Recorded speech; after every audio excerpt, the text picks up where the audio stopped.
Hello, fellow members of the Midnight Society. Welcome back to another episode review from the show Are You Afraid of the Dark? Last time, we covered The Tale of the Nightly Neighbors, a story about a vampire moving into the suburbs. Tonight, we get our first story from my least favorite member of the Midnight Society, Eric. It's a narrative about myths and Irish folklore that, as someone of Irish descent, I hope I don't find too offensive. Submitted for the approval of the Midnight Society, I call this Season 1, Episode 10, The Tale of Jake and the Leprechaun.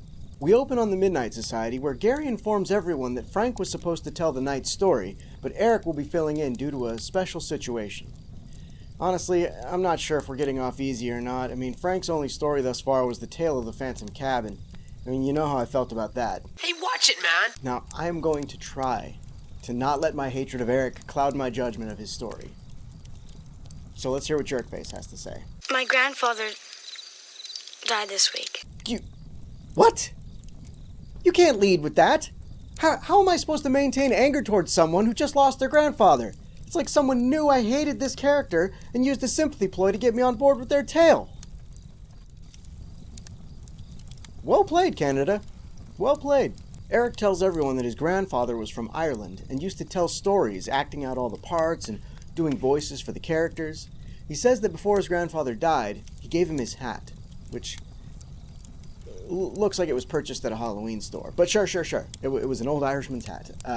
He says that his grandfather told him to guard it well because it was blessed with the power of the pixies, prompting Kristen to ask, What's a pixie? While I find the question silly, seeing as the word wasn't foreign to children in the 90s, I find Eric's answer to the question downright infuriating. They're what Papa used to call fairies. If Kristen didn't know what a pixie was, why would you assume she knows what a fairy is? You can't define a word using another potentially obscure word. And then they encountered an incubus. What's an incubus? It's a male succubus. Ah, what? Eric says his grandfather liked to tell stories about evil fairies, and that his favorite stories to tell were about leprechauns, prompting Kiki to ask, What is a leprechaun? Kiki, weren't you just listening? Fairies. Eric describes what a leprechaun is as follows. They're kind of like little old men, and they make shoes. So, a cobbler? What's a cobbler? It's a cordwainer. Oh. What? Gary asks how Eric's grandfather got his hat, and Eric tells him that it was in a trade. Apparently, if a person offers a pixie a trade, they can't refuse no matter how bad the deal is. I'm telling you, friend, this sweet baby only has $300K in the mileage department, and I can offer you a low 59% financing for 120 months. Now, you'll be paying in pots of gold, correct? I feel like I'm getting shorted, but you got a deal. Eric says his tale was one of his Pop-Pop's favorites, and he's going to try to tell it as well as he did. I'm sorry, Look, I want to feel for him, I really do, but that hat just looks ridiculous. The story begins on some trees and a full moon that look like they're a stage set at a community theater. When I first saw it, I was like, I know the show has a low budget, but come on, I've seen you guys film outside at night before. We then see a boy dressed like he snuck out of Geppetto's workshop, walking through the trees before being set upon by a crackhead? Question mark? The crackhead goes to attack the boy, but is intercepted by a drunkard? Question mark? I don't know, but the two men engage in a little swordplay.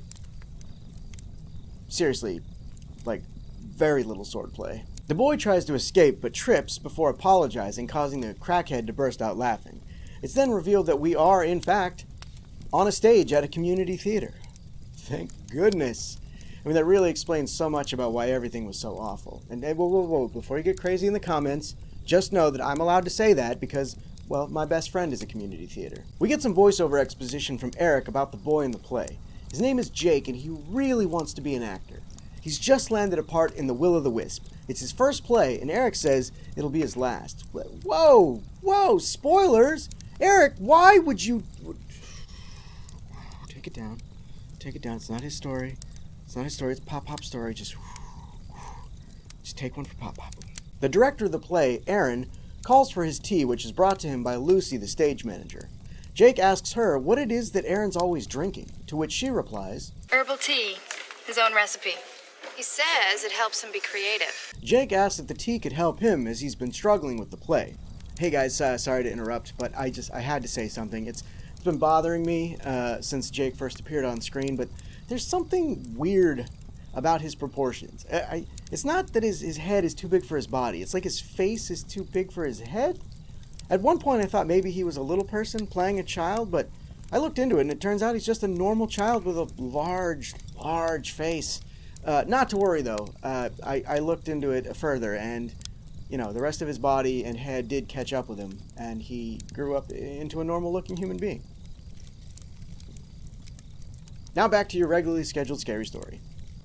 Lucy gives Jake the recipe, which is written on a large piece of paper. I mean, how complicated is this recipe? If Jake is struggling walking around a fake forest, I'm thinking the tea might be a little too complicated for him. Aaron calls Jake over and tells him he's inspired and wants to practice the jig in the play. Jake agrees, and Aaron tells him to shut his eyes and feel the magic of the stage and let it make him into a magician. But here's the thing. A jig is an Irish folk dance, which they're clearly not doing, so why is this guy trying to turn Jake into Chris Angel? We fade to a nursery where we're introduced to one of the most recognizable faces I've seen on the show thus far. David Steinberg, who many might recognize as Meegosh from Willow, plays Shawn O'Shaney, an Irish stereotype. Leprechaun. I'm a leprechaun, me dear. Jake is surprised to see someone of Shawn's size, and, he reacts like Joey from Blossom. Whoa. Then Shawn replies with, You're looking at me like I was a saint, but heed me words. You're the one who has the glamour. The glamour? Are you hitting on Jake, Shawn? What the hell kind of stories is your pop-pop telling, Eric? Don't know.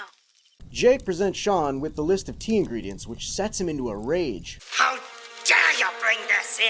That's why Jake should just stick with a nice, soothing Earl Grey.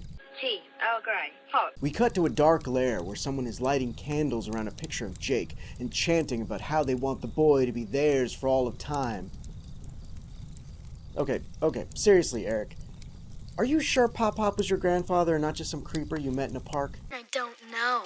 Back at the community theater, Jake and Aaron are rehearsing the jig, which apparently has the magic powers to turn a human into a leprechaun.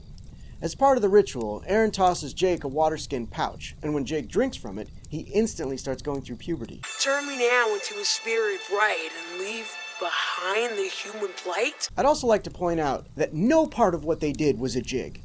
Come on, Canada, do better research. Jake's voice changing freaks him out, and he fails to finish the ritual. The scene. Aaron stops rehearsal and tries to give Jake a pep talk, telling him to let himself go and that he's got the glamour. Another adult man telling a child he's got the glamour. Okay, nope, I'm officially changing the name of this tale to Jake and the Child Predator. Generally, I like it. Jake then remembers that Shawn gave him a business card, so he runs back to the nursery where we get a very odd establishing shot. It's me. Why was he standing on his head? Was he meditating? Practicing leprechaun yoga? What? Anyway, the sight of Jake sends him into a rage again, and he storms away through a small gate. But tell me if you can see the problem here. But I can see through you like hard crystal. Leave me be. Why is there a gate here? There's no fence on either side of it. I watched this multiple times, just baffled by it. And the worst part is that we can see a bit of fence at the edge of the screen. Was there no budget for an extra 6 feet of fence? Shawn allows Jake into his house to say his piece. Jake tells how he's in a play about a leprechaun saving him from a goblin by turning him into a leprechaun, but that he feels like the play is changing him. He mentions Aaron, which immediately starts Shawn looking through his books. It seems Shawn finally believes Jake knows nothing about the tea, and he tells him, Herbs can be very powerful if used by those who know how. Yeah, I'll bet Shawn knows a thing or two about herbs. That handstand finally makes a lot more sense. That guy breaks out his weed pipe while Jake is telling him his plight. Jake tells Shawn the play opens tomorrow, with a final rehearsal at noon, and asks if Shawn wants to come to it. Shawn says he wouldn't miss it before blowing some weed smoke into the air. Yeah, get that kid high. Some fun, huh, kid? We cut to the noon rehearsal, where Aaron starts the jig again.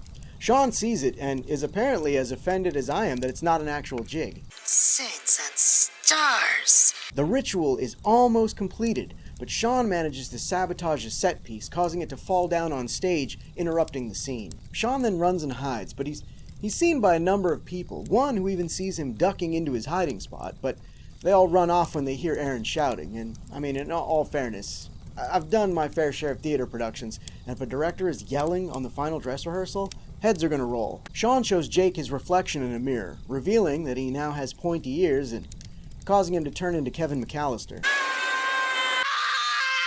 Back at the Midnight Society, Betty Ann and Kristen comment how weird it is that Jake's ears got pointy, to which Eric responds, This is where the plot thickens. Did you all see that? That is the smirk of a con man. We are all being lied to right now. I'll bet there is no Pop, is there, Eric? If that's even your real name. Back in the story, Shawn tells Jake that every time he goes through the ritual on stage, he gets one step closer to becoming a changeling. What's a changeling? I don't know. Possibly a leprechaun? Oh. What's a leprechaun? A fairy. What's a fairy? Gosh, it's a pixie. Are we going to be here all day? What's a pixie? Don't you do it. Shawn tells Jake that the opening performance of the play will transform him forever. Jake doesn't understand why Aaron would do that, and Shawn says that he knows why, if his suspicions about Aaron's true identity are correct. Jake leads Shawn to Aaron's room below the theater, where Aaron is supposedly napping before the performance. When they get downstairs, Jake is suddenly wearing a black beanie like he's dressed for a little B&E. I mean, one could make the argument that he's trying to hide his pointy ears, but I mean, you're in a theater that is putting on a play about goblins and leprechauns. No one would look twice at your pointy ears. They set off a fire alarm to drive Aaron out of his room so that Shawn can search it. Shawn finds Aaron's stalker shrine dedicated to Jake. Jake sees a toad in a jar, and this happens. That's no toad, lad. It's a changeling. No sir, that's a toad. What's a toad? A changeling, I guess. Oh. What's a change? I think the joke has run its course. Shawn goes through Aaron's ritual ingredients until he finds what he's looking for. But Aaron comes back early, causing Jake and Shawn to hide under his bed, where they see Aaron reveal his true form. Bilbo? I love that in this reaction shot, Shawn is trying to get something going with Jake, but is getting nothing in return. Can someone please tell these child actors what they're supposed to be reacting to? Aaron then starts some shirtless Oh my god. Someone tell Aaron his toupee has slipped off the top of his head. Shawn and Jake manage to escape, and Shawn reveals that Aaron is a banshee, and that banshees feed on human souls, leaving behind a changeling once they're done. Okay, time out. I have so many problems with everything that was just said. First off, a banshee is a female spirit in Irish mythology. The word banshee literally means fairy woman. Does nobody research? Second, what? You said that the ritual is turning him into a changeling, but now you say that a banshee feeding on a human soul turns him into a changeling. So, is the ritual the feeding process? Because if not, why would you change the person into a changeling before feeding on them if you need a human soul?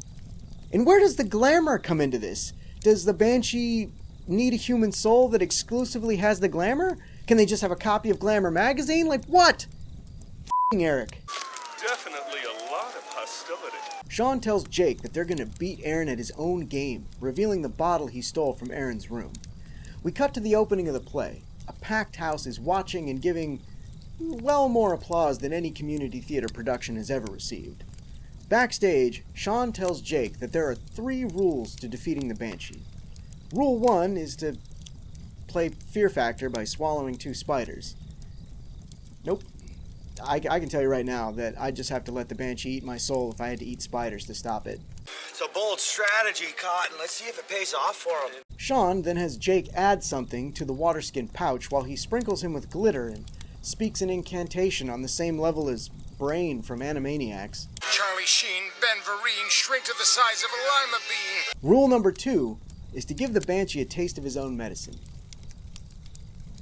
Really does just sound like Shawn's making this up as he goes. Off with ya! Off! Shawn then gives Jake the final and most important rule. Don't ever feed him after midnight. Sorry, wrong rule. Shawn tells Jake not to take his eyes off of Aaron in order to turn the spell on him. Back on stage, Jake plays out the scene opposite Aaron with enthusiasm. Aaron drinks from the water skin and can immediately tell that something's wrong. He proceeds to toss the skin to Jake, who doesn't even pretend to drink from it before tossing it back. And Jake calls himself an actor? Not with those improv skills. Sorry.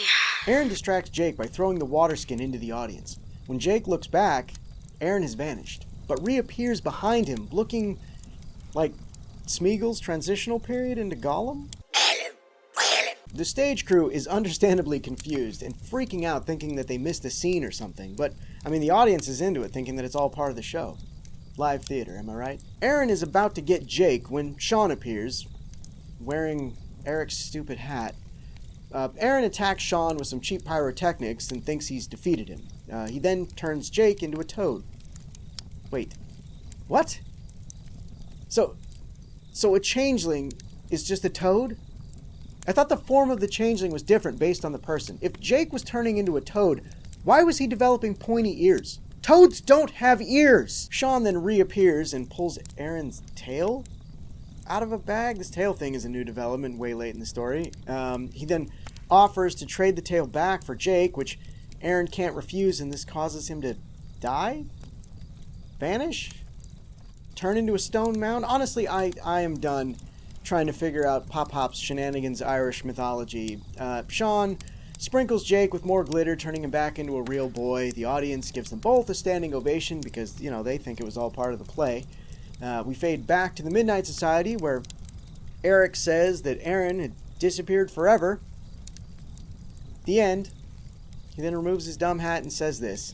And that one, Pop-Up, was for you. To which the Midnight Society gives him a standing ovation.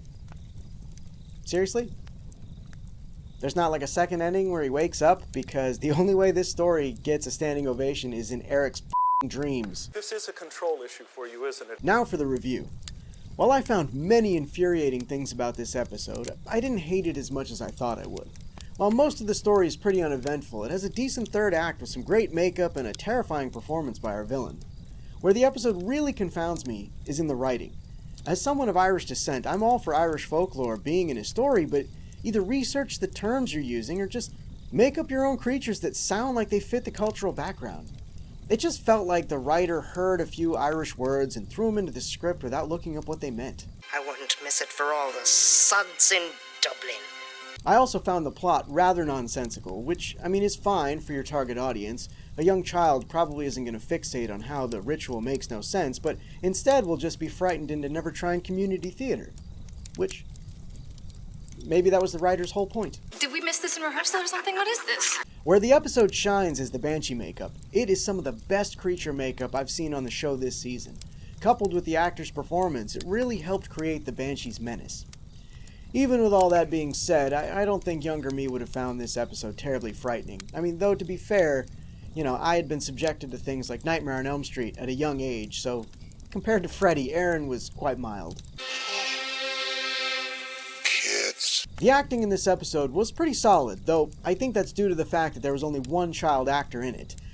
Jake also happened to be the weakest link. I mean, he's not the worst child actor that I've seen on the show, but he did have a number of those moments where someone told him to scream, but either gave him no context for what he was screaming about, or he just wasn't able to emote it. But it's a play, it's not real. The adult actors in the episode carried it. Lucy, the stage manager, who's technically a teenager, and only had a few quick scenes, was solid. I found her confusion at the end when the play goes off script to be quite amusing. Aaron was a terrific villain. I mean, the actor is Irish-born, so his accent was legit. You know, he was great at playing up the kindly director just looking out for the young actor, but when he makes his turn at the end, like, we see the complete opposite, and his performance is truly sinister. Shawn was also a lot of fun to watch. His accent was passable enough for a kid's show, and, I mean, you could tell that he was having a good time with the silliness of it all. Eric, no offense to Pop Pop, but your story doesn't meet the approval of the Midnight Society. What the? What did you all think of Eric's story? Did you see it as a kid?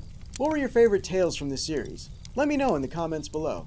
Be sure to check out our next episode about the tale of the dark music. Until next time, are you afraid of the dark?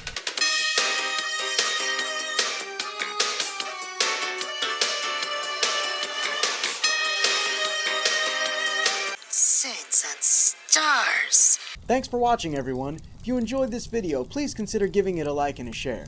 Be sure to subscribe and click that bell icon to be notified when more Midnight Society episodes go up. And we've got a ton of other cool shows on the channel, so stick around. You might find something else that you like.